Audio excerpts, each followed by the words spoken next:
Change alone is eternal, perpetual, immortal. Almost all of our sorrows spring out of our relations with other people. There is no more mistaken path to happiness than worldliness. If we were not all so interested in ourselves, life would be so uninteresting that none of us would be able to endure it. Faith is like love, it does not let itself be forced. We seldom think of what we have, but always of what we lack. I have long held the opinion that the amount of noise that anyone can bear, undisturbed, stands in inverse proportion to his mental capacity, and therefore be regarded as a pretty fair measure of it. He who writes carelessly confesses thereby, at the very outset, that he does not attach much importance to his own thoughts. Talent hits a target no one else can hit.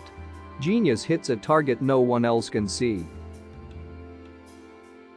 Compassion is the basis of morality. A man can be himself only so long as he is alone, and if he does not love solitude, he will not love freedom, for it is only when he is alone that he is really free.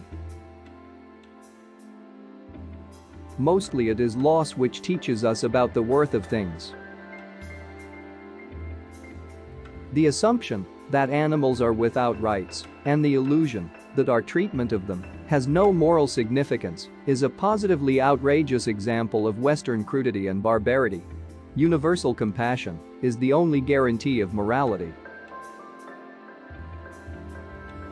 Every man takes the limits of his own field of vision for the limits of the world. Happiness consists in frequent repetition of pleasure. It is difficult to find happiness within oneself, but it is impossible to find it anywhere else. The person who writes for fools is always sure of a large audience.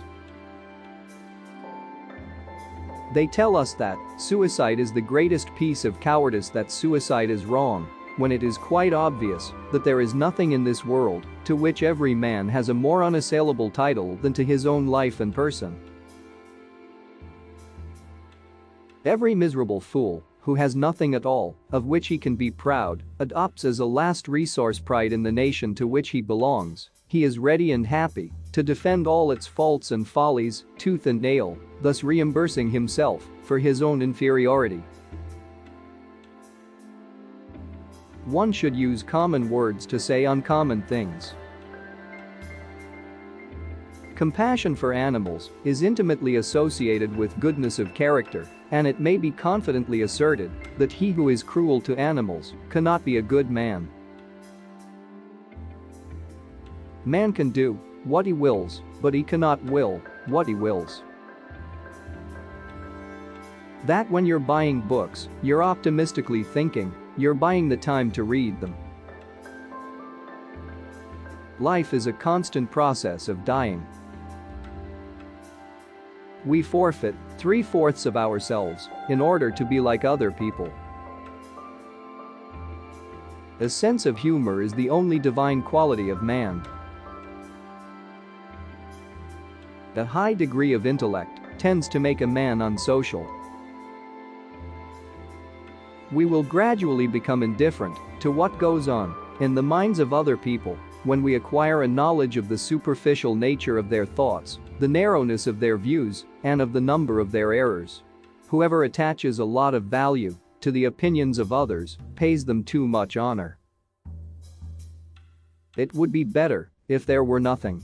Since there is more pain than pleasure on earth, every satisfaction is only transitory, creating new desires and new distresses, and the agony of the devoured animal is always far greater than the pleasure of the devourer. Treat a work of art like a prince, let it speak to you first. Religion is the masterpiece of the art of animal training, for it trains people as to how they shall think. Great men are like eagles and build their nest on some lofty solitude. So the problem is not so much to see what nobody has yet seen as to think what nobody has yet thought concerning that which everybody sees. Without books, the development of civilization would have been impossible. They are the engines of change, windows on the world, lighthouses, as the poet said, erected in the sea of time. They are companions, teachers, magicians, bankers of the treasures of the mind. Books are humanity in print.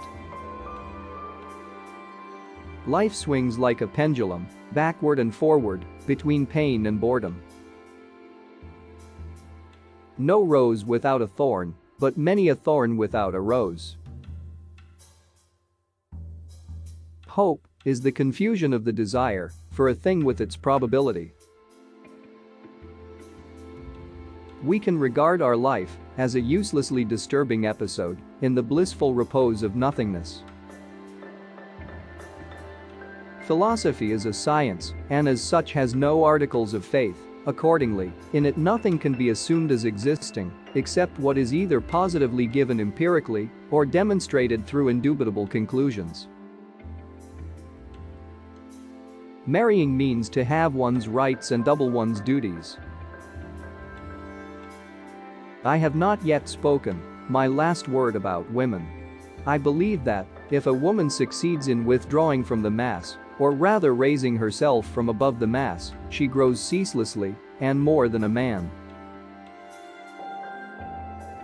The safest way of not being very miserable is not to expect to be very happy. Every parting gives a foretaste of death, every reunion a hint of the resurrection. The life of every individual, viewed as a whole and in general, and when only its most significant features are emphasized, is really a tragedy, but gone through in detail it has the character of a comedy. Buying books would be a good thing if one could also buy the time to read them, but as a rule, the purchase of books is mistaken for the appropriation of their contents. Pleasure is never as pleasant as we expected it to be, and pain is always more painful. The pain in the world always outweighs the pleasure. If you don't believe it, compare the respective feelings of two animals, one of which is eating the other. The shortness of life, so often lamented, may be the best thing about it. Wealth is like sea water, the more we drink, the thirstier we become, and the same is true of fame.